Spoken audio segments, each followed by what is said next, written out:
Assalamualaikum semuanya. Bagaimana kabar kalian? Semoga selalu diberi kesehatan dan dimudahkan rezekinya oleh Allah. Amin ya robbal alamin. Dikisahkan, Abu Nawas mempunyai tetangga seorang ateis. Meskipun demikian, Abu Nawas tetap menghormati tetangganya itu. Apabila Abu Nawas mendapatkan rizki yang berlebih, ia tak lupa membaginya kepada para tetangga, termasuk tetangganya yang ateis itu. Begitu pula dengan orang ateis tersebut. Apabila ia mendapatkan rizki yang banyak, ia juga membaginya kepada Abu Nawas. Keduanya hidup rukun dan saling menghormati, meskipun keyakinan mereka berbeda tentang Tuhan.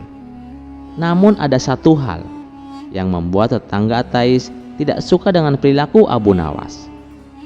Setiap orang ateis ini berangkat kerja, Abu Nawas selalu berkata kepadanya, "Alhamdulillah," manakala dirinya melintas tepat di depan rumah Abu Nawas.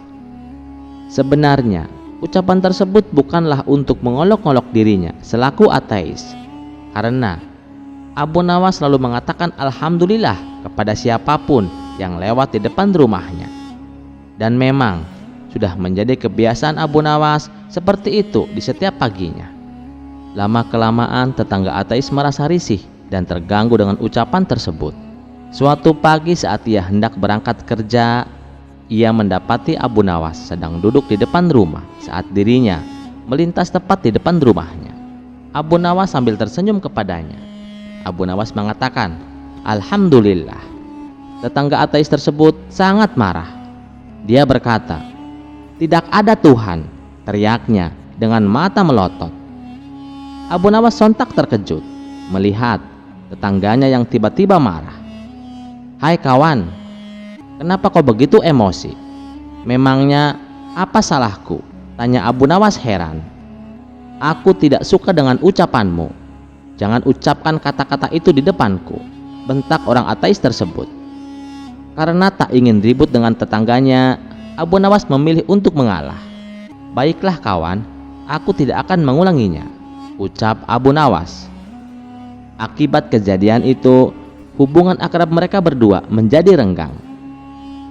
Sebenarnya Abu Nawas sudah berusaha untuk tetap menjalin silaturahmi. Namun, sepertinya tetangga ateis tersebut justru malah menjauhinya.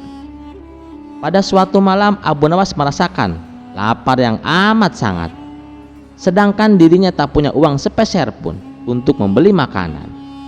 Selepas sholat Isya, Abu Nawas berdoa, "Ya Allah, saya sedang mengalami masa sulit. Saya tidak punya uang dan tidak juga punya pekerjaan. Berikanlah hamba rizki ya Allah. Malam ini saya sangat lapar. Saya membutuhkan makanan," ucap Abu Nawas dalam doanya. Rupanya doa Abu Nawas ini didengar oleh tetangga yang ateis itu. Maka muncullah ide sial di benaknya. Aku akan mengerjain Abu Nawas, sekaligus membuktikan bahwa Tuhannya tidak bisa memberinya makan, pikir tetangga ateis tersebut. Kemudian tetangga ateis itu pergi ke warung untuk membeli beberapa potong roti. Roti tersebut lalu dimasukkan ke dalam kantong yang besar. Tak lupa juga ia menyelipkan kertas di dalamnya, di mana kertas itu terdapat tulisan yang berbunyi, "Ini bukan dari Tuhanmu, ini dari tetanggamu yang ateis." Sepulangnya dari warung, ia meletakkan kantong besar tersebut tepat di depan pintu rumah Abu Nawas. Tetangga ateis itu lalu mengetuk pintunya dan langsung bersembunyi di balik semak-semak. Ia penasaran, ingin tahu apa reaksi Abu Nawas ketika menerima hadiah darinya. Sementara Abu Nawas yang sedang khusyuk berdoa segera menghentikan doanya karena ia mendengar pintu rumahnya diketuk. Saat Abu Nawas membuka pintu, ia terkejut melihat ada kantong besar di depannya. Karena penasaran, ia segera membuka kantong tersebut. Setelah dibuka, ternyata isinya beberapa roti yang lezat.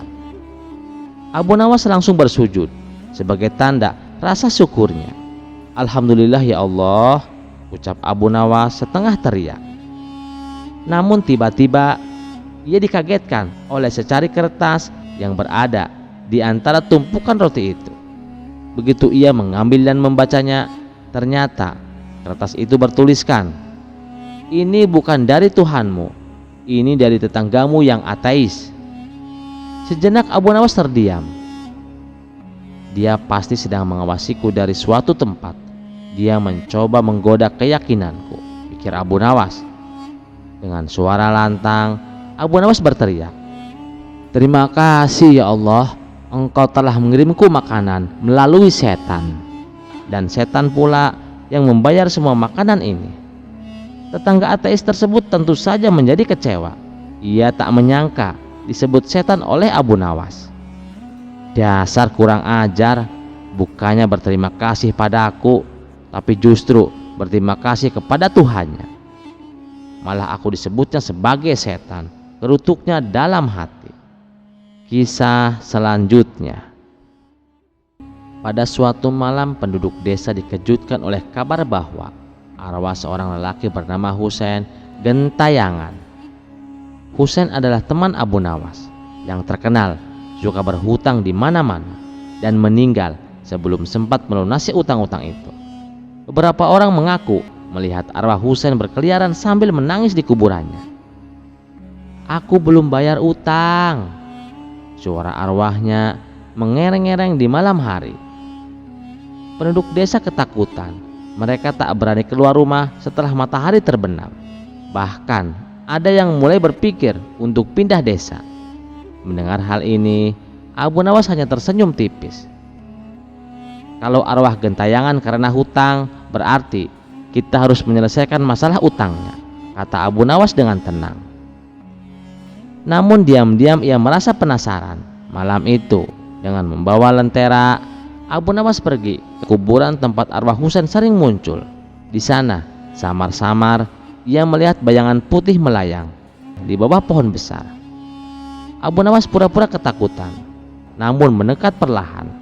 Ia kemudian berteriak, "Husein, kalau kau benar-benar arwah Husein, jawab pertanyaanku.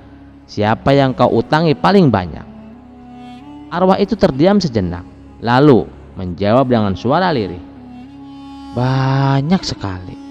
Abu Nawas berpikir cepat, lalu berkata dengan serius, "Baiklah, tapi kau harus tahu, hutang-hutang itu sekarang sudah diambil oleh Baginda Raja. Kau tidak perlu bingung lagi." Arwah itu tampak terkejut. "Apa? Baginda Raja? Kenapa dia mau membayar utang-utangku?" "Karena beliau ingin semua arwah gentayangan tenang dan tidak mengganggu rakyatnya," jawab Abu Nawas sambil menahan tawa. Arwah Husein terlihat senang, tetapi tiba-tiba Abu Nawas mendekat dan berkata dengan suara tegas, "Tapi ada syaratnya. Kau harus menandatangani surat perjanjian dulu. Arwah pun harus punya bukti tertulis." Arwah itu bingung. Bagaimana caranya arwah menulis tanda tangan? Abu Nawas mendesah sambil menggeleng-geleng. "Nah, itu berarti kau bukan arwah sungguhan. Kau pasti seorang yang menyamar jadi arwah." Mendengar itu, arwah langsung kabur terbirit-birit dan kain putihnya tersangkut di pohon. Ternyata itu adalah si Kamal, salah seorang penipu yang dulu sering diajak Husein berhutang. Penduduk desa yang mengintip dari kejauhan langsung tertawa terbahak-bahak. Mereka berbondong-bondong menghampiri Abu Nawas dan berterima kasih. Sekarang kita tahu bahwa tidak semua yang menyeramkan itu nyata. Kadang hanya perlu sedikit kecerdikan untuk membongkar kebenarannya, kata Abu Nawas sambil tertawa terbahak-bahak. Kisah selanjutnya. Suatu hari, Abu Nawas memutuskan untuk pergi ke sebuah kota jauh untuk urusan yang tidak kalah penting dari sekedar mencari ilmu. Dengan langkah penuh semangat, ia berjalan menyusuri jalan setapak sambil bersendandung riang. Namun, perjalanan jauh itu membuat kakinya lelah dan tubuhnya letih. Ketika hari mulai beranjak siang, Abu Nawas memutuskan untuk beristirahat di bawah sebuah pohon besar di tengah hutan. Angin sepoi-sepoi membuat matanya semakin berat, hingga akhirnya ia tertidur pulas. Namun saat terbangun, suasana di sekelilingnya sudah berubah. Hari sudah gelap gulita, dan suara-suara binatang malam mulai terdengar nyaring. Abu Nawas merasa bingung dan sedikit cemas. Wah, bagaimana ini? Hari sudah malam dan aku masih di tengah hutan, gumamnya. Ia pun berdiri dan mengamati sekelilingnya. Dari kejauhan tampak cahaya dari beberapa rumah yang menyala redup. Syukurlah ada kampung di dekat sini, ujarnya dengan lega. Dengan langkah hati-hati, Abu Nawas berjalan menuju kampung itu. Sesampainya di sana, ia mendapati kampung tersebut tampak sunyi, namun cukup terang oleh lampu minyak. Abu Nawas mengetuk pintu salah satu rumah. Seorang wanita membuka pintu dan tersenyum ramah. "Silahkan masuk, Tuan. Anda pasti lelah." "Terima kasih, Bu," kata Abu Nawas sambil tersenyum sopan. Setelah masuk, wanita itu menawarkan makanan dan minuman. Sambil makan, Abu Nawas pun bertanya, "Apa nama kampung ini, Bu?" Wanita itu menjawab sambil tersenyum samar, "Ini adalah kampung janda, Tuan. Semua wanita di sini adalah janda." Abu Nawas tersedak mendengar jawaban itu. "Oh, jadi kampung ini hanya dihuni oleh janda?" Wanita itu mengangguk. "Benar, Tuan. Dan ada satu peraturan di sini, Tuan. Setiap pria yang datang ke kampung ini harus menikahi salah satu dari kami sebelum ia diizinkan pergi." Abu Nawas terperanjat. Ia merasa seperti masuk ke dalam sebuah jebakan. Bagaimana bisa ia menikah hanya karena kebetulan bermalam di sini? Wah, gawat, pikir Abu Nawas. Aku harus mencari cara untuk keluar dari sini tanpa harus menikah. Abu Nawas pun berpikir keras semalaman.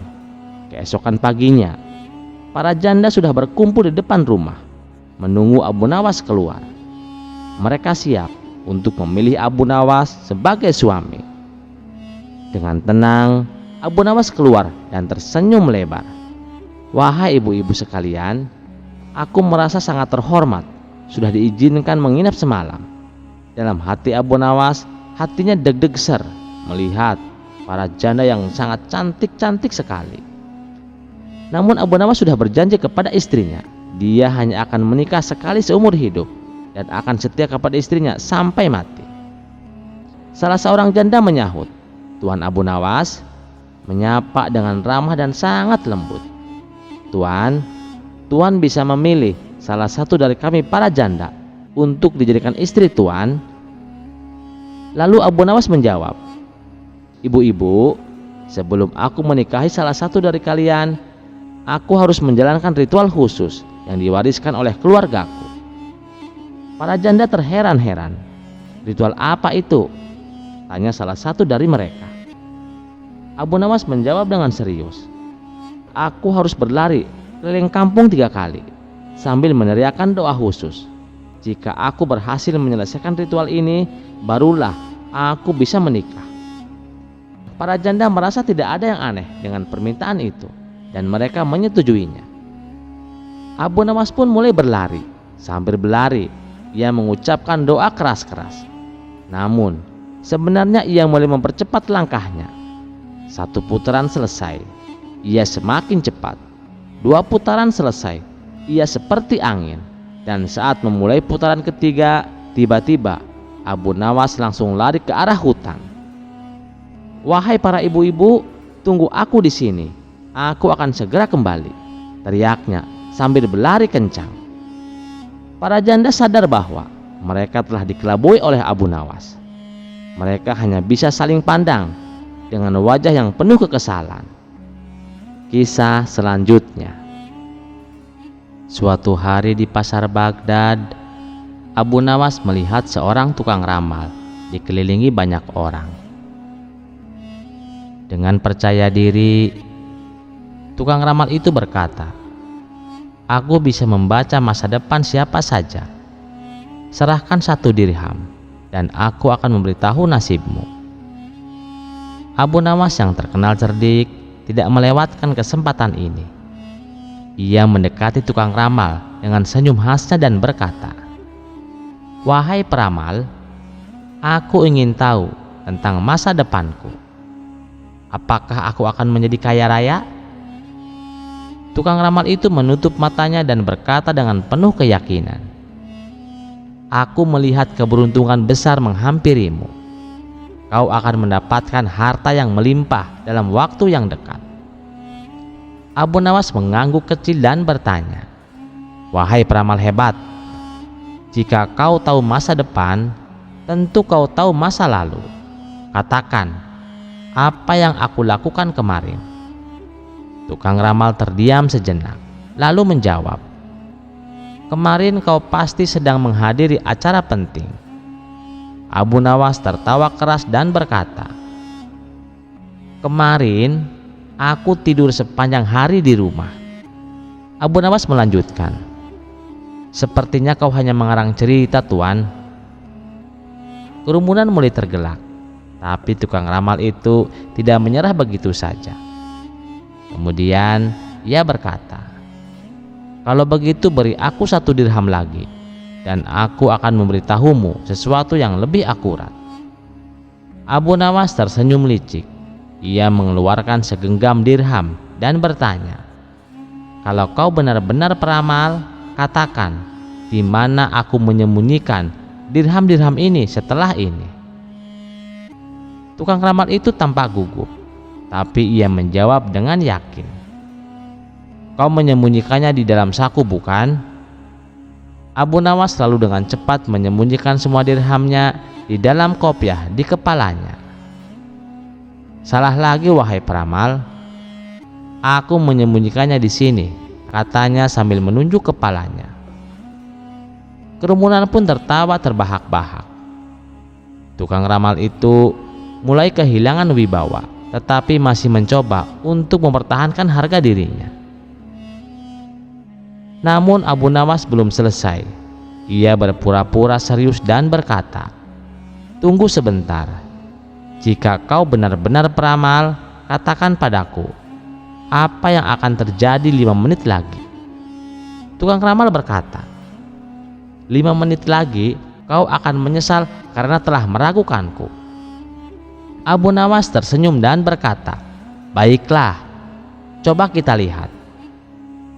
Tiba-tiba dari arah belakang, seekor kambing liar berlari menerjang tukang ramal, membuatnya jatuh tersungkur. Kambing itu kemudian mengambil sorban tukang ramal dan melarikan diri. Kerumunan tertawa terpingkal-pingkal melihat kejadian itu. Sementara Abu Nawas berkata dengan santai, "Ternyata kau salah lagi, wahai peramal. Kali ini aku tidak menyesal. Aku senang telah menyaksikan hiburan gratis." Tukang ramal itu akhirnya kabur dengan malu. Sementara Abu Nawas pergi dengan puas, meninggalkan semua orang dalam tawa riuh. Kisah selanjutnya. Pada suatu hari, raja mendengar kabar tentang seorang ulama di negeri seberang yang melakukan tapa rendang. Ulama itu duduk merendam dirinya di sungai selama berhari-hari demi mendapatkan pencerahan. Mendengar hal itu, raja sangat terkesan dan ingin membuktikan apakah ada di kerajaannya yang bisa melakukan hal yang serupa. Tentu saja, orang yang langsung terlintas di pikiran raja adalah Abu Nawas. Ia pun memanggil Abu Nawas ke istana. "Abu Nawas," kata raja dengan nada serius, "aku mendengar ulama di negeri seberang bertapa dengan cara merendam diri di sungai. Aku ingin kau melakukan hal yang sama. Buktikan bahwa kau juga bisa mencapai pencerahan seperti dia." Mendengar perintah raja, Abu Nawas berpikir keras. Perintah ini tidak biasa, bahkan bisa dibilang berat. Tapi seperti biasa, akalnya yang cerdik sudah mulai bekerja. Dengan wajah tenang, ia menjawab, "Baik tuanku, hamba akan melaksanakan perintah ini dengan sepenuh hati. Besok pagi hamba akan bertapa di sungai." Keesokan paginya, Abu Nawas berangkat ke sungai dengan ditemani beberapa pengawal raja. Mereka bertugas memastikan Abu Nawas benar-benar menjalankan tapa rendam. Namun, Abu Nawas yang cerdik sudah punya rencana. Sesampainya di tepi sungai, Abu Nawas menyiapkan tikar, secangkir teh hangat, dan beberapa cemilan. Pengawal yang melihat itu langsung kebingungan. "Abu Nawas, apa yang kau lakukan? Bukankah kau harus masuk ke dalam air untuk bertapa?" tanya salah satu pengawal. Dengan senyum tenang, Abu Nawas menjawab, "Tenang saja, aku tahu apa yang kulakukan." Ia lalu menggulung celananya hingga lutut, berjalan ke tepi sungai, dan duduk santai di atas batu besar yang ada di sana. Kakinya hanya sedikit menyentuh air, sementara ia menyeruput teh hangat dan menikmati cemilannya. Melihat itu, para pengawal semakin bingung. "Abu Nawas, ini bukan tapa rendam. Kau harus masuk ke dalam air, bukan duduk santai seperti ini." Namun, Abu Nawas tetap tenang. Dengan nada bijak, ia berkata, "Kalian tidak memahami esensinya. Yang penting adalah hatiku yang tenggelam dalam kedalaman makna sungai ini, bukan tubuhku.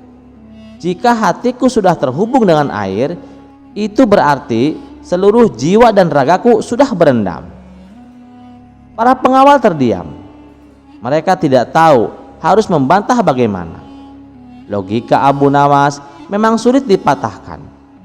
Setelah beberapa jam, Abu Nawas kembali ke istana untuk melapor kepada raja.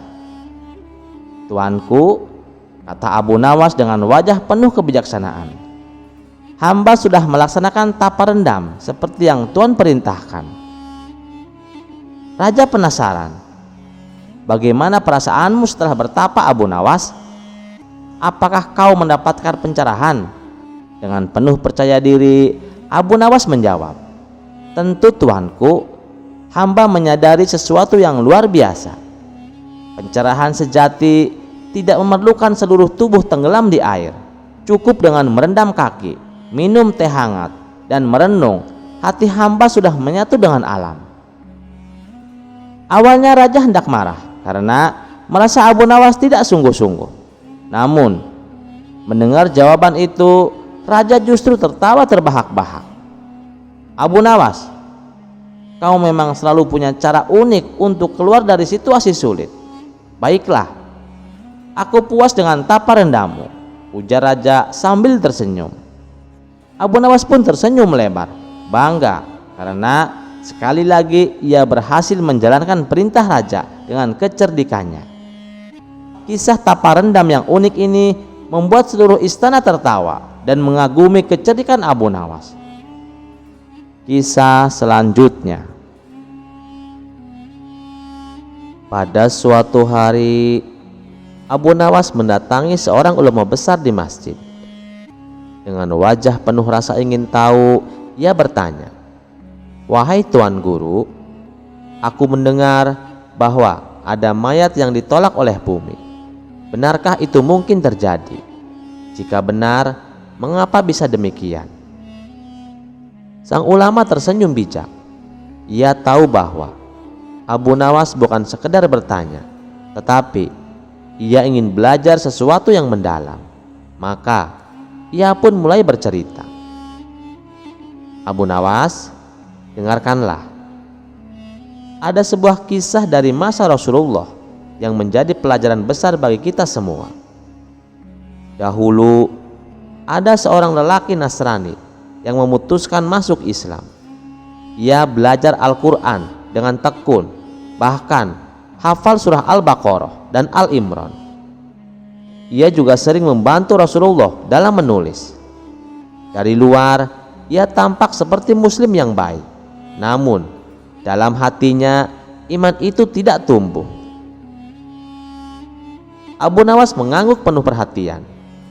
"Lalu, apa yang terjadi, Tuan Guru?" tanyanya.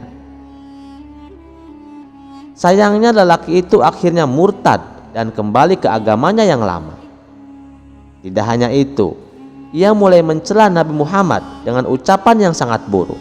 Ia berkata, "Muhammad tidak tahu apa-apa selain apa yang aku tuliskan untuknya.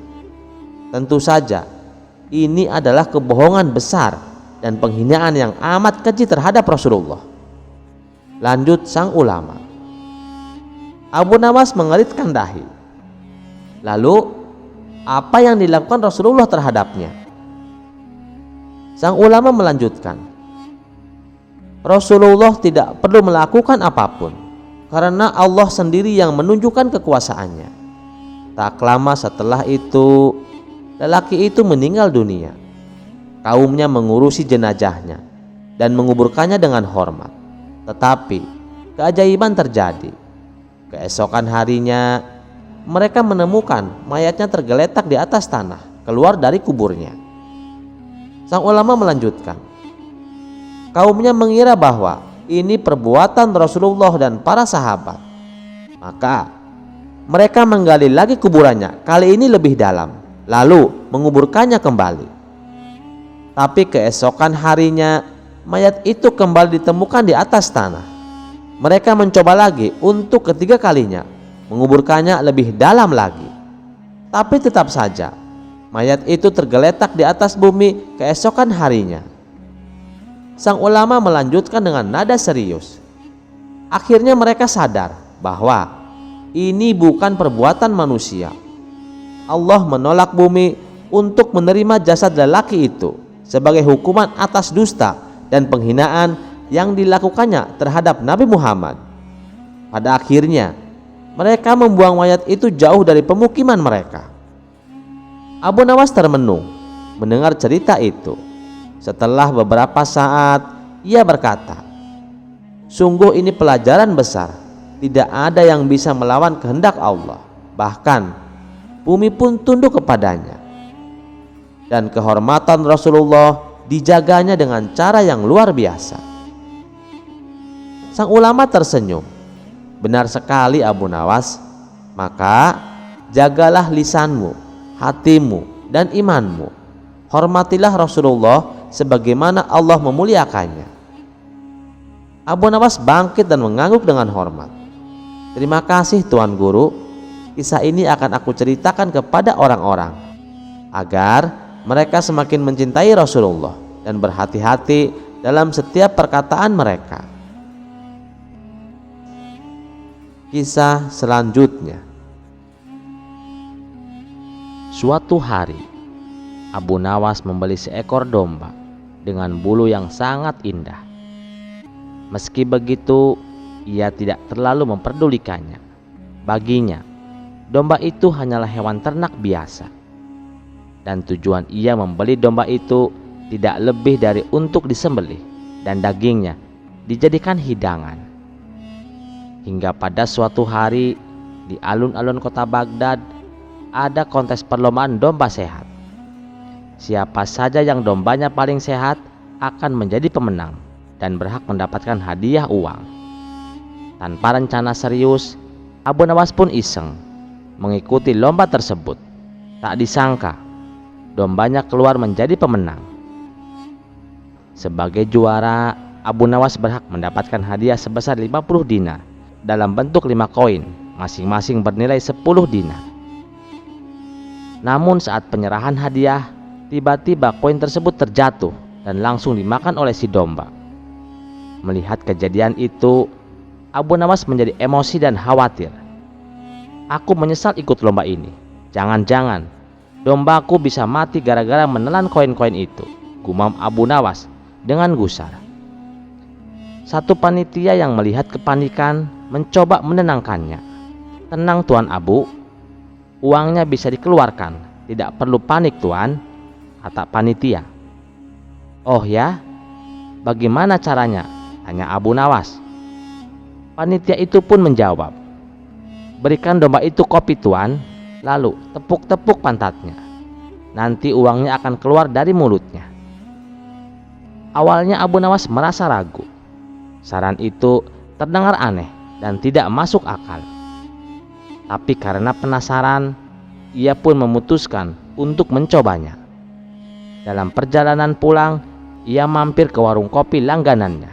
Di sana, ia bertemu dengan Abu Jahil yang sedang duduk santai sambil menyeruput secangkir kopi. Abu Nawas pun segera memesan kopi dan meminumkannya ke domba tersebut. Lalu, ia mulai menepuk pantat domba dan ajaib, dari mulut si domba keluar 1 koin 10 dinar. Melihat hal itu, Abu Nawas makin bersemangat. Ia menepuk pantat domba lagi, dan untuk kedua kalinya 1 koin 10 dinar keluar dari mulut si domba. Abu Jahil yang menyaksikan kejadian itu mulai tertarik. Pada tepukan ketiga, 1 koin keluar lagi. Melihat hal itu, Abu Jahil makin takjub. Luar biasa domba Abu Nawas. Sekali tepuk bisa mengeluarkan uang dan nominalnya tidak sedikit lagi, pikir Abu Jahil. Karena tergiur, muncul niat di benaknya untuk membeli domba tersebut. "Hei Abu Nawas, aku ingin membeli dombamu," kata Abu Jahil. "Ah tidak Abu Jahil, aku tidak akan menjualnya," jawab Abu Nawas dengan tegas. "Bagaimana kalau aku beli dengan harga 50 dinar?" bujuk Abu Jahil. "Sudah kubilang Abu Jahil, aku tidak akan menjualnya," balas Abu Nawas sambil terus menepuk pantat domba. Dan pada tepukan keempat, koin keempat keluar lagi. Kini hanya tersisa 1 koin 10 dinar terakhir di dalam perut domba. Ketika Abu Nawas hendak menepuk domba itu sekali lagi, Abu Jahil tiba-tiba menahan tangannya. "Tunggu dulu Abu Nawas, bagaimana kalau aku beli dengan harga 100 dinar?" Abu Nawas terkejut mendengar tawaran itu. Ia merasa aneh, kenapa Abu Jahil mau membayar semahal itu untuk seekor domba. "Apa kau serius?" tanya Abu Nawas. "Tentu saja aku serius Abu Nawas," jawab Abu Jahil dengan penuh antusias. "Baiklah, kita sepakat ya Abu Nawas." Abu Nawas pun menerima pembayaran 100 dinar. Dan Abu Jahil pun membawa pulang dombanya dengan penuh semangat. Dan dalam perjalanan pulang, Abu Jahil iseng menepuk pantat domba itu. Dan benar saja, koin terakhir keluar dari mulut si domba. "Luar biasa domba ini, aku akan menjadi orang kaya," seru Abu Jahil dengan penuh kegembiraan. Namun keesokan harinya tersiar kabar bahwa Abu Jahil dipenjara karena ketahuan menyiksa dombanya. Ia memukuli pantat domba itu terus-menerus hingga dombanya mati. Kisah selanjutnya. Dikisahkan ada seorang ulama sufi yang terkenal akan sifat bijaknya. Setiap kali ia memutuskan suatu masalah, selalu dipikirnya matang-matang. Bahkan, untuk bicara pun ia senantiasa berhati-hati. Jangan sampai ada kata-kata yang membuat sakit hati lawan bicaranya. Dan ternyata sang sufi ini kurang setuju dengan cara berpikir Abu Nawas. Ketika menyelesaikan suatu permasalahan, ia menganggap apa yang dilakukan Abu Nawas meskipun tujuannya baik, tapi ada saja pihak yang tersakiti hatinya. Tentu, ini sangat berlawanan dengan cara berpikir sang sufi. Ketika suatu hari Baginda Raja mendengar tentang sosok sang sufi yang bijak, beliau sangat tertarik dan ingin mengangkatnya sebagai penasehat istana. Maka diajaklah Abu Nawas untuk menemani Baginda Raja menemui sang sufi tersebut. Dan singkat cerita, sampailah mereka berdua di rumah sang sufi. Kebetulan saat itu hujan turun sangat lebat, sehingga suasana terasa sangat dingin. Lalu sang sufi mengajak tamu-tamunya itu duduk di sebelah api unggun di dalam rumahnya untuk menghangatkan badan. Di hadapan sang sufi, Baginda meminta suatu pituah tentang bagaimana seharusnya bersikap sebagai seorang raja. Lalu sang sufi memberi beberapa nasihat. "Paduka, meskipun Paduka adalah raja yang adil, tapi Paduka harus menjaga lisan saat bertutur kata. Kalau Paduka hendak membicarakan sesuatu, pakai dulu otak dan pikirkan dengan matang-matang.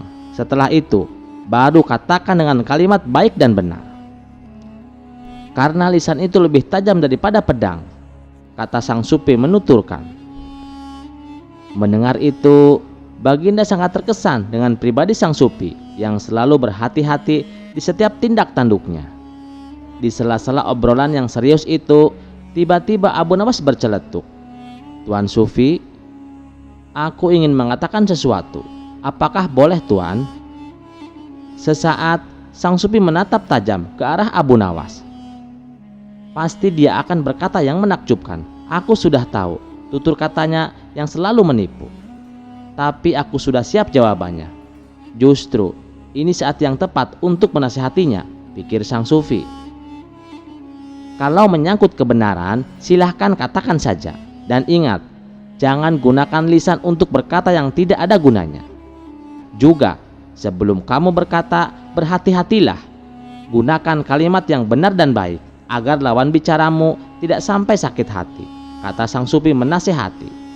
"Oh tentu Tuan, ini menyangkut soal kebenaran," ujar Abu Nawas.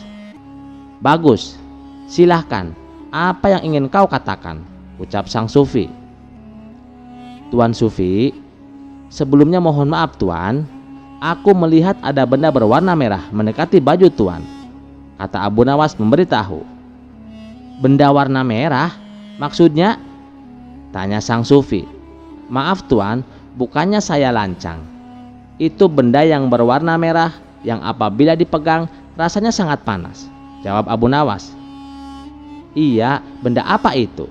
tanya Sang Supi kembali.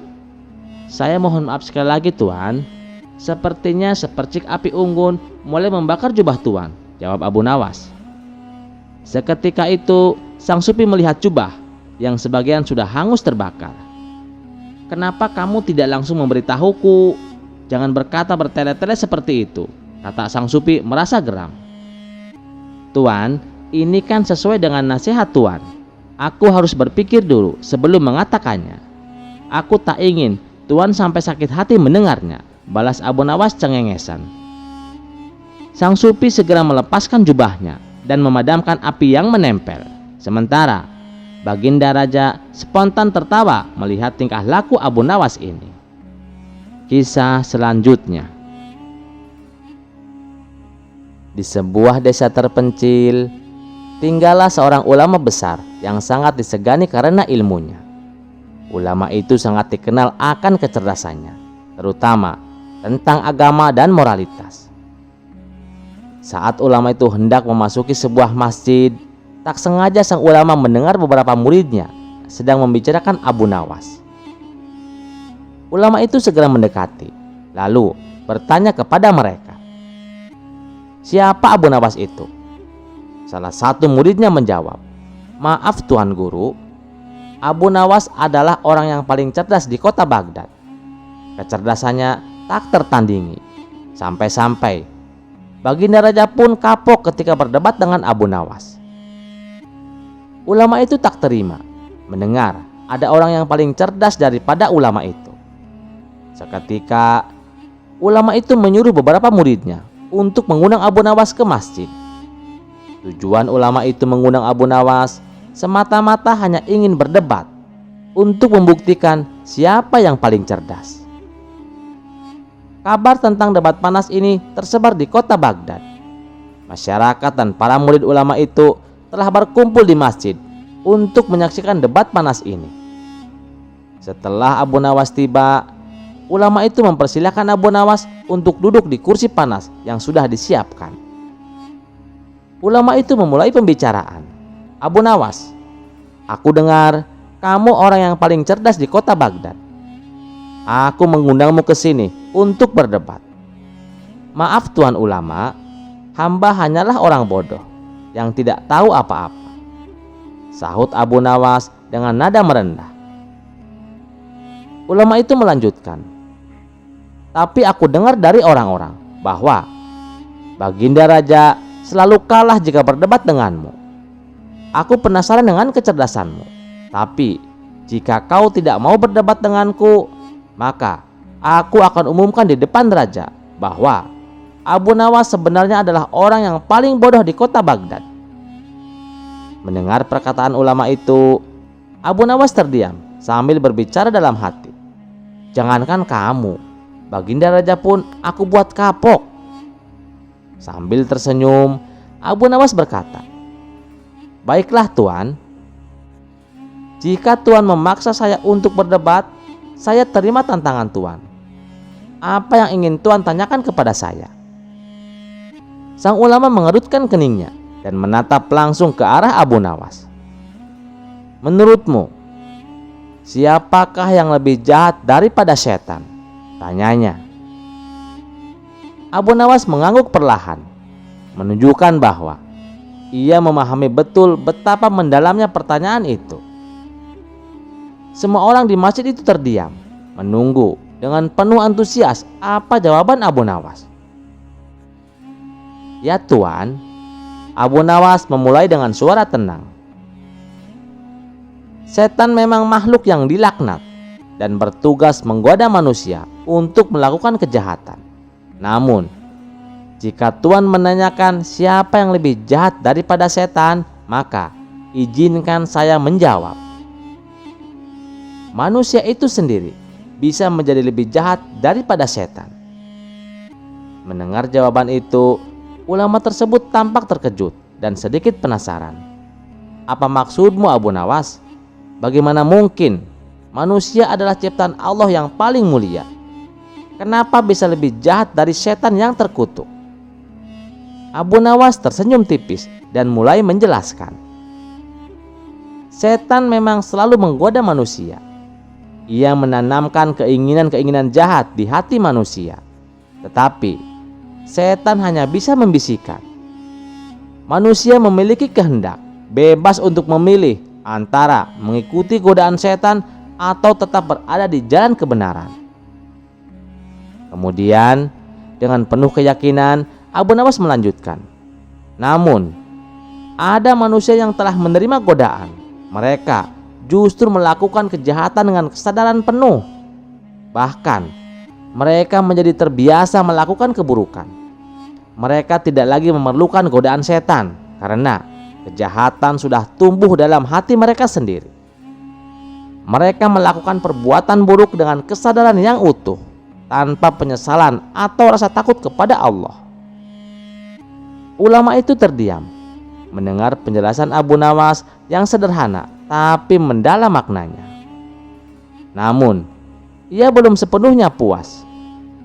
"Apakah ada contoh yang lebih jelas Abu Nawas, agar kita semua bisa memahaminya lebih baik?" Abu Nawas berpikir sejenak, lalu berkata, "Baik Tuan, izinkan saya memberikan sebuah contoh. Bayangkanlah seorang pencuri. Pada awalnya, mungkin ia mencuri karena dorongan setan. Tetapi setelah ia mencuri beberapa kali, ia menjadi terbiasa dan akhirnya tak lagi peduli.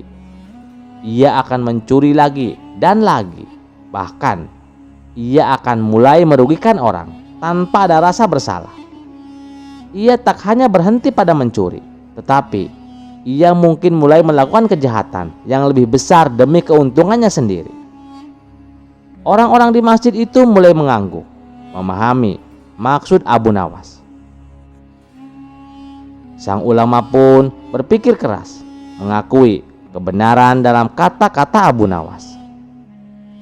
"Tapi bagaimana kita tahu," tanya ulama itu lagi, "bahwa mereka benar-benar lebih jahat daripada setan?" Abu Nawas menjawab dengan mantap, "Tuan, setan pada akhirnya hanya memiliki satu tujuan, untuk membuat manusia berdosa. Namun, manusia yang telah dikuasai oleh keburukan di hatinya bisa saja merugikan orang lain, bahkan banyak orang, demi kepentingannya sendiri tanpa peduli apakah perbuatannya benar atau salah.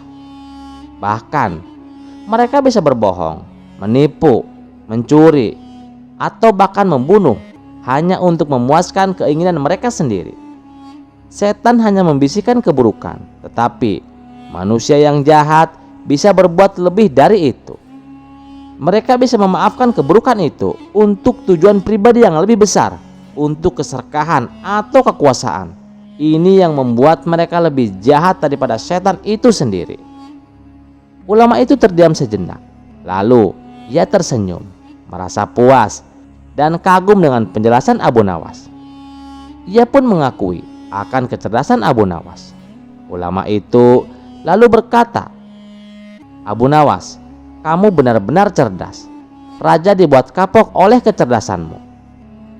Ulama itu kemudian melanjutkan, "Engkau benar Abu Nawas," katanya. "Bukan hanya setan yang bisa menyesatkan. Hati manusia yang kotor ketika tidak lagi takut kepada Allah dan tidak lagi merasa malu bisa menjadi jauh lebih jahat dari setan." Sejak hari itu, masyarakat mulai berhati-hati pada perbuatan mereka karena mereka sadar bahwa keburukan bukan hanya dari godaan setan, tetapi juga bisa datang dari hati mereka sendiri jika mereka tidak menjaga iman dan akhlak. Kisah selanjutnya. Pada suatu pagi, istana kerajaan dipenuhi sinar matahari yang hangat. Burung-burung bernyanyi riang di taman istana. Namun, di dalam aula besar, Baginda Raja sedang duduk termenung di singgasananya. Dahinya berkerut dan tatapan tajam menatap kejauhan. Ada sebuah pertanyaan yang terus menggoda pikirannya. Para penasihatnya telah mencoba menjawab, tapi tak satu pun memuaskan hati sang raja. Akhirnya, raja memanggil satu-satunya orang yang selalu punya jawaban cerdas untuk setiap pertanyaannya. "Pelayan, segera panggil Abu Nawas. Aku ingin ia datang ke istana sekarang juga," titah Baginda Raja. Beberapa saat kemudian, Abu Nawas tiba. Ia berjalan santai menuju aula, mengenakan jubah sederhana dengan senyum lebar yang selalu menghiasi wajahnya. Semua orang yang melihatnya pasti merasa terhibur, termasuk raja sendiri. "Salam sejahtera untuk Baginda Raja," ujar Abu Nawas sambil memegukkan badan penuh hormat. "Abu Nawas, aku punya pertanyaan yang sudah lama menggangguku," kata raja dengan nada serius. Ia menatap Abu Nawas dengan mata penuh penasaran. Abu Nawas tersenyum kecil. Ia tahu raja akan menguji kecerdasannya lagi. "Hamba siap mendengar, Baginda." Raja memiringkan tubuhnya sedikit ke depan, lalu berkata, "Jika Allah itu maha kuasa, mengapa dia masih menciptakan malaikat? Bukankah Allah bisa melakukan segalanya sendiri tanpa bantuan siapapun?" Semua orang di aula terdiam. Pertanyaan itu terdengar berat, dan mereka menunggu dengan tegang untuk mendengar jawaban Abu Nawas. Abu Nawas tidak langsung menjawab. Ia tersenyum, mengusap janggutnya, lalu berkata, "Baginda, hamba akan menjawab pertanyaan itu. Tapi hamba punya satu permintaan kecil." Raja mengangkat alis. "Permintaan apa itu, Abu Nawas? Bolehkah hamba menggunakan Baginda sebagai contoh dalam jawaban hamba?" tanya Abu Nawas sambil tersenyum lebar. Raja tertawa kecil. "Baiklah, kau boleh melibatkan aku. Jelaskanlah, aku ingin mendengar jawabanmu." Abu Nawas memandang sekeliling aula dan menunjuk seorang pelayan yang berdiri tak jauh dari singgasana. Pelayan itu tampak gugup karena tiba-tiba menjadi pusat perhatian. "Baginda," kata Abu Nawas, "bukankah Baginda bisa memerintahkan pelayan itu untuk mengambil segelas air untuk Baginda?" "Tentu saja bisa," jawab raja sambil tersenyum. "Itu adalah hal yang sangat mudah bagiku." "Tapi Baginda," lanjut Abu Nawas, "bukankah Baginda juga bisa mengambil segelas air itu sendiri tanpa bantuan pelayan?" Raja terdiam sejenak. Ia mengangguk pelan, lalu tertawa kecil. "Ya, benar Abu Nawas. Aku bisa melakukannya sendiri. Tapi mengapa aku harus repot-repot jika ada pelayan yang bisa melakukannya untukku?" Abu Nawas tersenyum lebih lebar. Ia melihat langsung ke mata raja dan berkata dengan suara tenang, "Nah, Itulah jawabannya Baginda. Allah memang maha kuasa dan bisa melakukan segalanya tanpa bantuan siapapun. Tapi Dia juga maha pengasih dan maha bijaksana. Dia menciptakan malaikat bukan karena Dia membutuhkan mereka, tapi karena Dia ingin memberikan peran kepada makhluk lain dalam kehendaknya. Ini adalah bentuk kasih sayangnya. Semua orang di aula terdiam, mencerna kata-kata Abu Nawas. Raja menatapnya dengan wajah kagum. Jadi, lanjut Abu Nawas, seperti halnya Baginda yang memberi tugas kepada pelayan, meski Baginda bisa melakukannya sendiri, Allah pun memberikan malaikat tugas-tugas tertentu. Dengan begitu, kehendaknya tetap berjalan, sekaligus menunjukkan kebesaran dan keindahan ciptaannya. Raja terdiam sejenak, lalu tertawa terbahak-bahak. Abu Nawas, kau selalu membuatku terpesona. Jawabanmu sederhana, tapi penuh makna. Kau memang tak ada tandingannya. Semua orang di aula ikut tertawa, merasa lega dan terhibur. Raja pun lalu berkata, aku semakin kagum denganmu Abu Nawas. Kau tak hanya cerdas, tapi juga mampu menjelaskan hal yang rumit dengan cara yang indah. Sejak hari itu, Raja semakin percaya pada kecerdasan Abu Nawas. Kisah ini pun menyebar ke seluruh negeri, menjadi cerita tentang kecerdasan yang tak hanya menghibur, tapi juga penuh hikmah. Kisah selanjutnya. Awal kisah, suatu hari Abu Nawas memutuskan untuk menemui seorang ulama besar yang terkenal sangat bijak dan taat beribadah. Ulama ini dikenal sangat dihormati oleh banyak orang di kota itu karena ilmu dan ketaatannya kepada Allah yang luar biasa. Abu Nawas berpikir, jika ada orang yang tahu siapa yang paling dicintai oleh Allah, tentu saja dia. Setibanya di rumah sang ulama, Abu Nawas dengan senyum nakal berkata, "Assalamualaikum wahai guru yang bijak." "Waalaikumsalam Abu Nawas," sahut sang guru. "Ada keperluan apa engkau datang kemari Abu Nawas?" tanya sang ulama. Abu Nawas pun menjawab, "Maaf Tuan Guru, aku datang ke sini untuk menanyakan satu hal yang sangat penting. Siapakah yang paling dicintai oleh Allah?" Ulama itu mengangkat wajahnya dan tersenyum lembut. "Abu Nawas, pertanyaanmu memang mulia sekali. Orang yang paling dicintai Allah adalah mereka yang taat, yang beribadah dengan penuh kesungguhan, yang menjauhi segala dosa dan selalu mengikuti ajarannya." Abu Nawas mengangguk, tapi di dalam hatinya ia merasa masih ada sesuatu yang belum terjawab. "Oh begitu ya. Lalu orang yang sering berbuat salah, yang bahkan kadang lupa beribadah, apakah mereka tidak dicintai Allah?" tanya balik Abu Nawas. Sang ulama tersenyum lebar mendengar pertanyaan yang cukup mengejutkan itu. Sang ulama melanjutkan, "Tentu saja Abu Nawas, mereka yang selalu berusaha mendekatkan kepada Allah dengan taubat, dengan kesadaran akan dosa-dosanya, dan berusaha untuk memperbaiki diri, pasti akan mendapatkan kasih sayangnya. Allah Maha Pengampun dan Maha Penyayang." Abu Nawas memandang sang ulama dengan mata yang penuh rasa ingin tahu. Jadi, apakah itu artinya orang yang taat beribadah tidak lebih dicintai Allah daripada mereka yang bertaubat? Ulama itu terdiam sejenak. Tentu saja taubat adalah pintu yang sangat besar untuk mendapatkan kasih sayang Allah. Tidak ada yang lebih besar bagi Allah selain hambanya yang kembali dengan tulus, yang menyadari kehilafannya dan berusaha berubah menjadi lebih baik. Abu Nawas tersenyum tipis. Jadi kalau begitu, orang yang paling dicintai Allah itu adalah mereka yang tidak hanya taat, tetapi juga yang sadar akan kelemahan dan kesalahannya, yang terus berusaha meski pernah jatuh, sahut Abu Nawas. Ulama itu mengangguk. Betul Abu Nawas, setiap orang meskipun pernah jatuh, selalu ada kesempatan untuk kembali dan mendekat kepada Allah.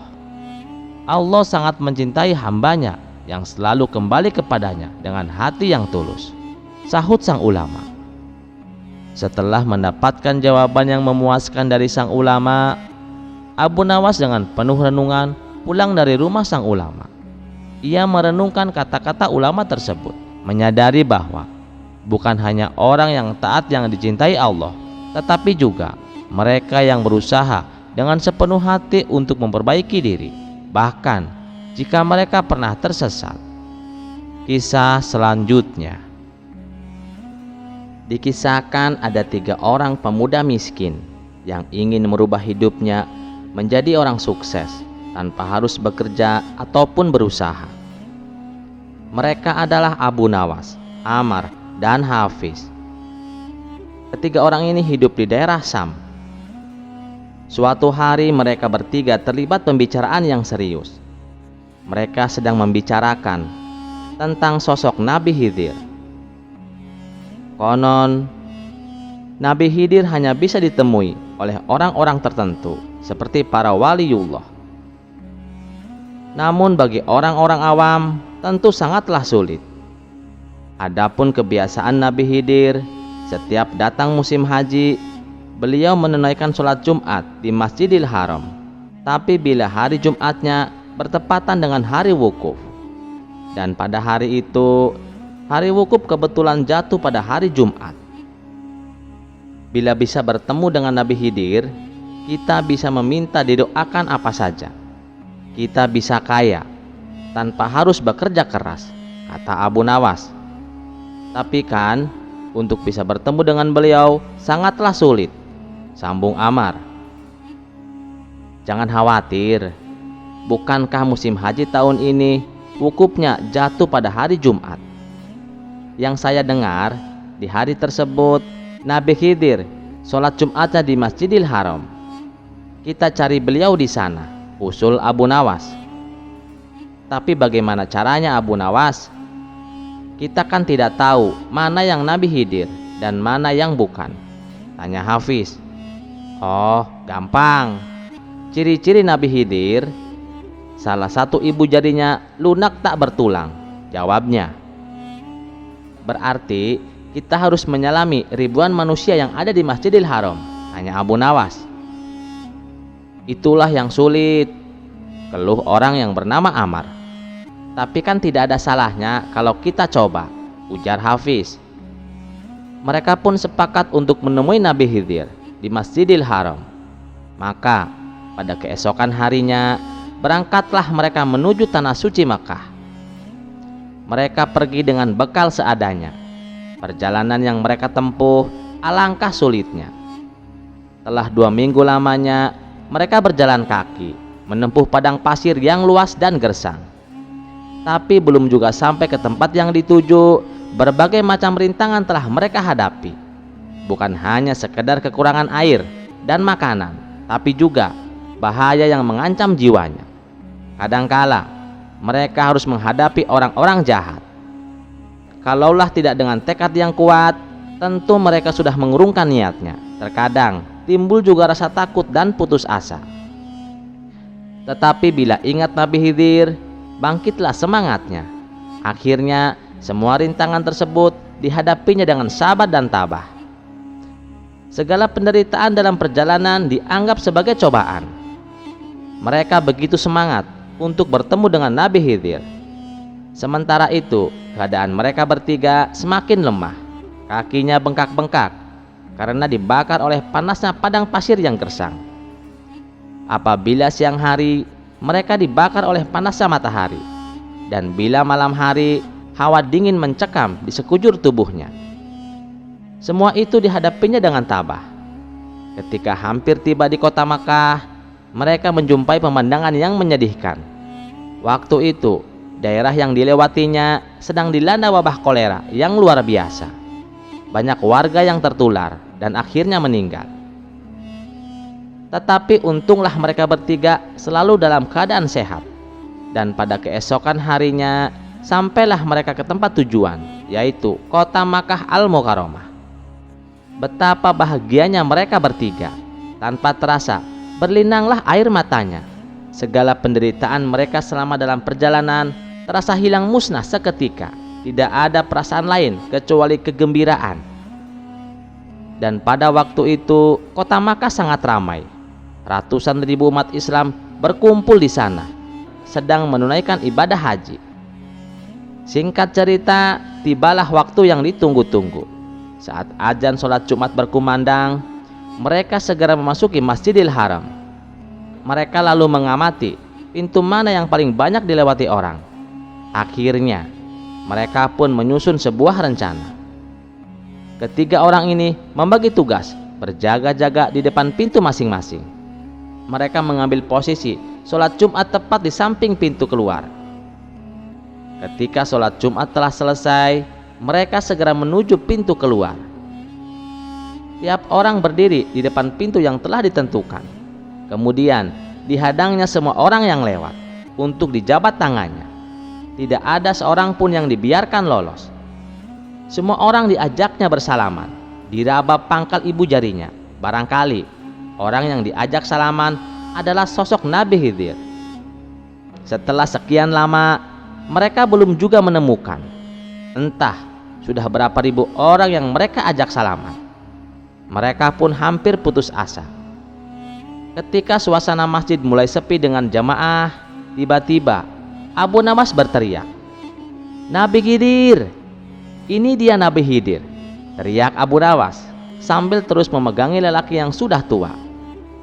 Mendengar teriakan Abu Nawas, Ammar dan Hafiz langsung berlari menghampirinya. "Tuan Nabi Khidir bukan?" tanya Abu Nawas. "Ada apa ini? Lepaskan aku," balas lelaki tua tersebut. "Maaf kami Tuan, kami tidak akan melepaskan Tuan sebelum Tuan mengatakan siapa nama Tuan," ujar Abu Nawas sambil terus memegangi tangannya dengan erat.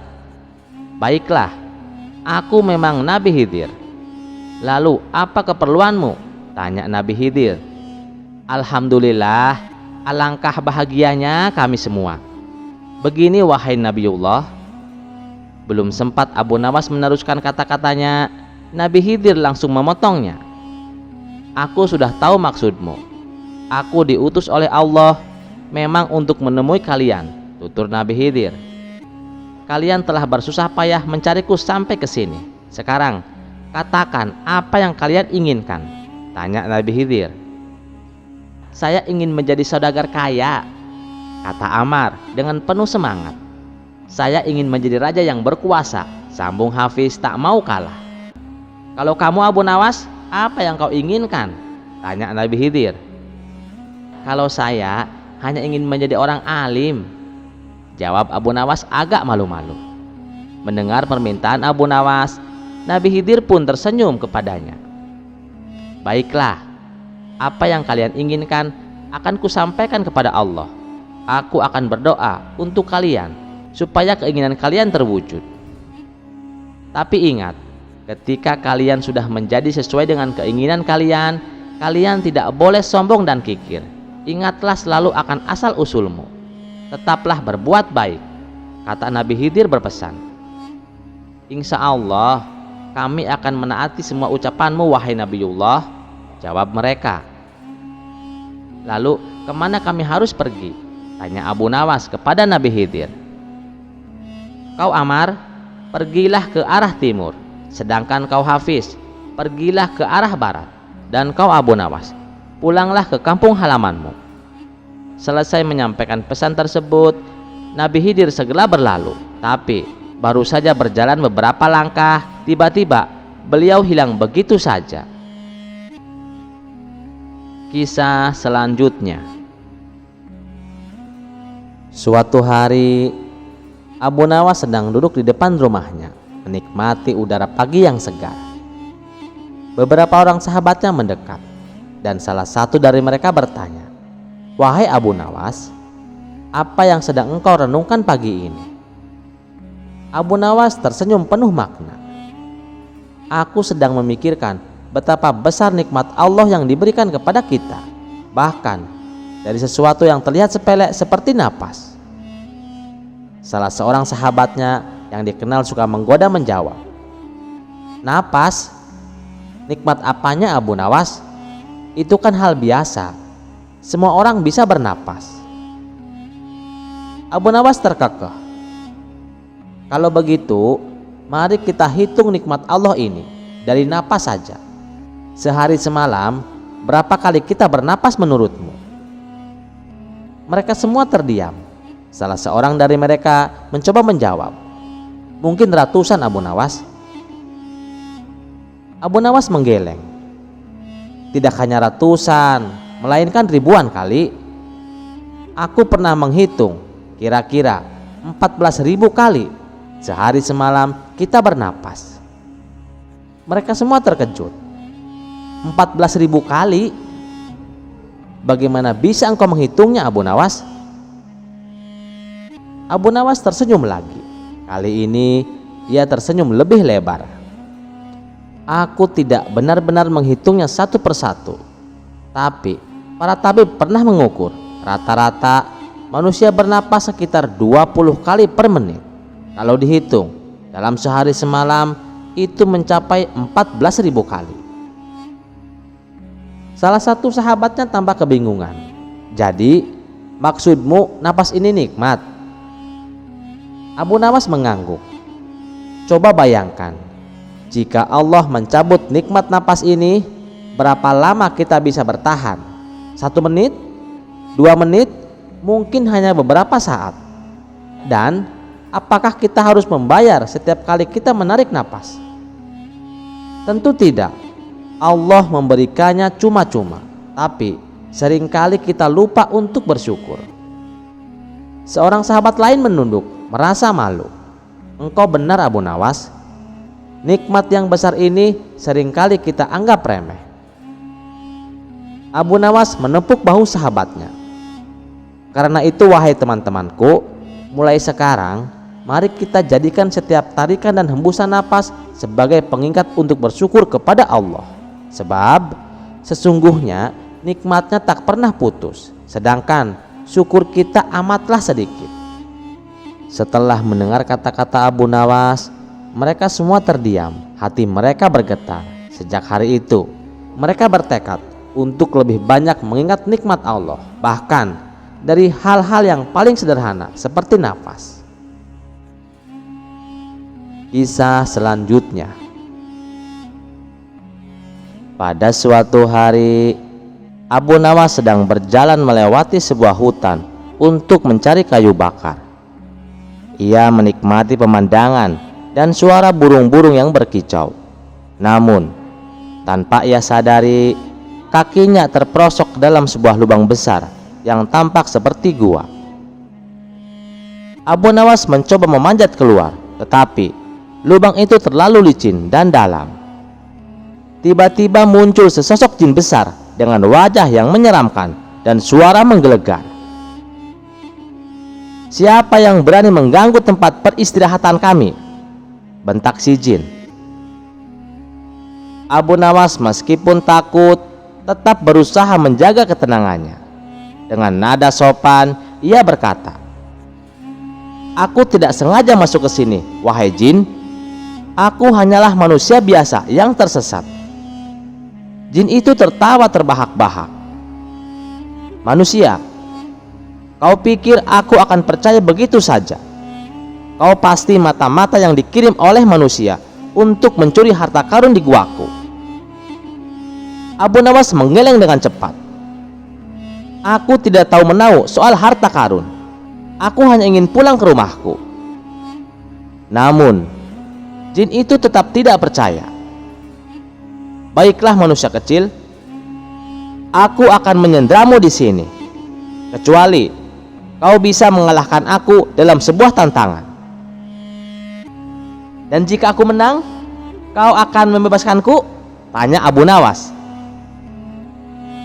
"Tentu saja, tapi jika kau kalah, aku akan menjadikanmu budakku selamanya," jawab jin itu dengan tawa jahat. Abu Nawas berpikir sejenak, lalu dengan penuh percaya diri dia berkata, "Baiklah, apa tantangannya?" Jin itu mengeluarkan sebuah kendi besar yang terbuat dari emas. isi kendi ini sampai penuh dengan air menggunakan daun pohon.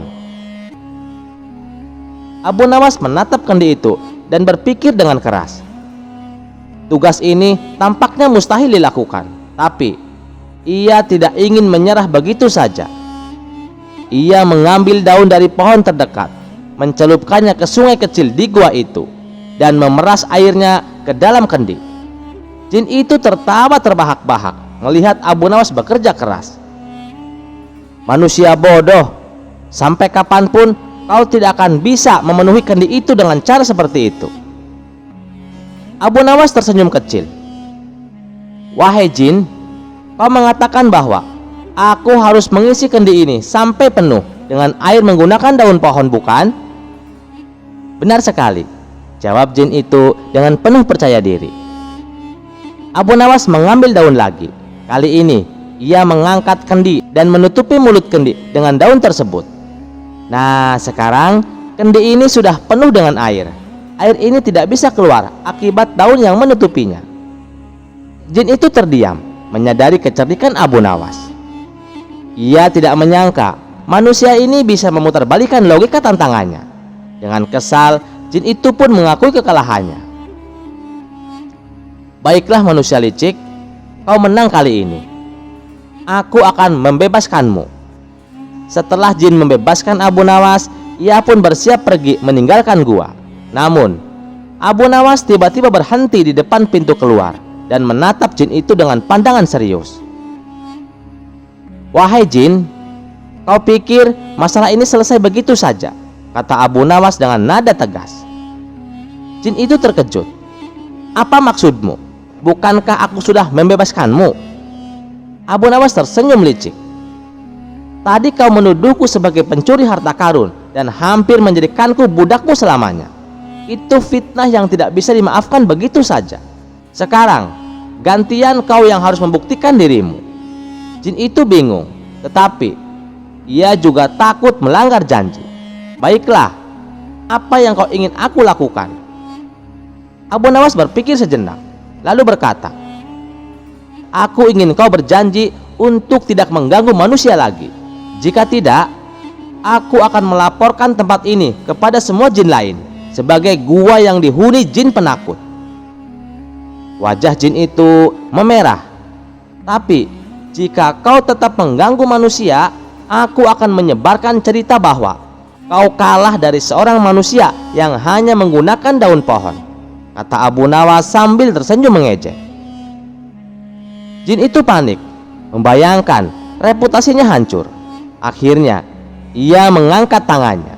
Baiklah, aku berjanji untuk tidak mengganggu manusia lagi, dan sebagai tanda penghormatan aku akan memberimu hadiah. Dengan kekuatan sihirnya, jin itu mengeluarkan sebuah pundi-pundi kecil yang berisi koin emas. Bawa ini sebagai tanda damai di antara kita. Abu Nawas menerimanya dengan senang hati. Baiklah, aku maafkan kau. Tapi ingat, jika aku mendengar kabar kau berbuat jahat lagi, aku akan kembali dengan tantangan yang lebih sulit. Jin itu mengangguk dengan penuh rasa hormat. Sementara Abu Nawas keluar dari gua dengan senyum kemenangan. Setibanya di rumah, ia menceritakan kejadian tersebut kepada para tetangganya. Tentu saja, kisah ini membuat mereka tertawa dan kagum.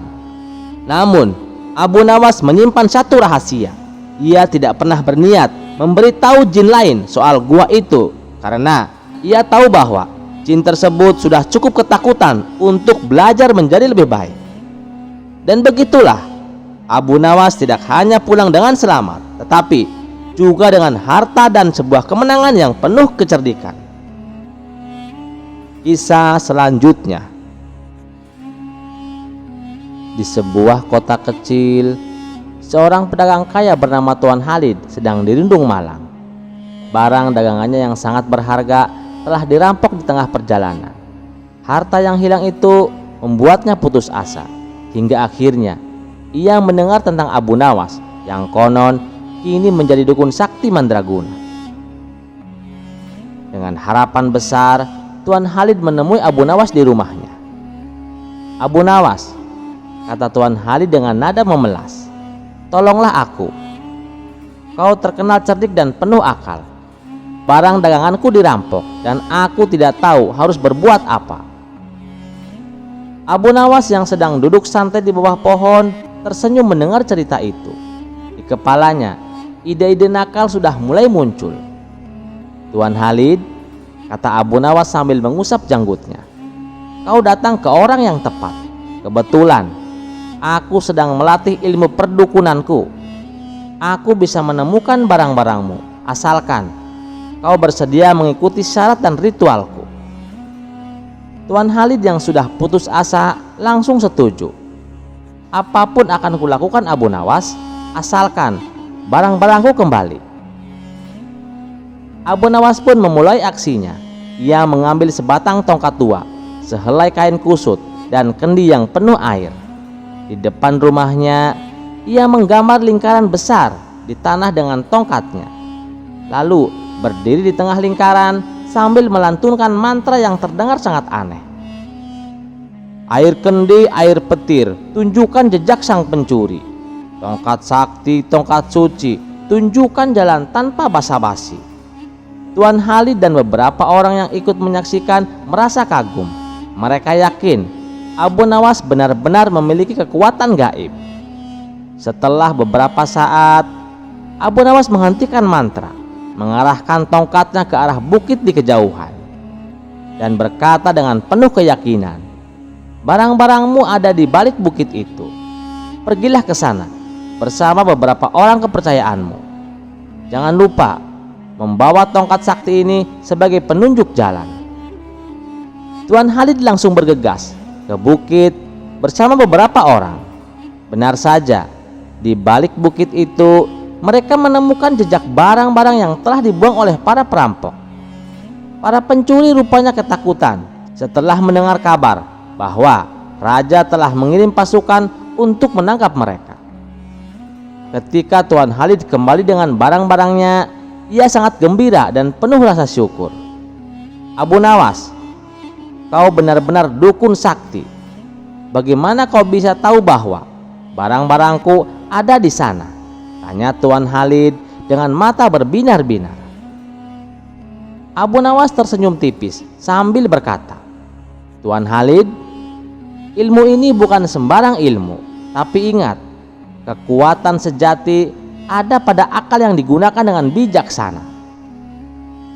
Tentu saja Abu Nawas sebenarnya sudah mendengar dari para pedagang lain bahwa para perampok sering bersembunyi di bukit itu.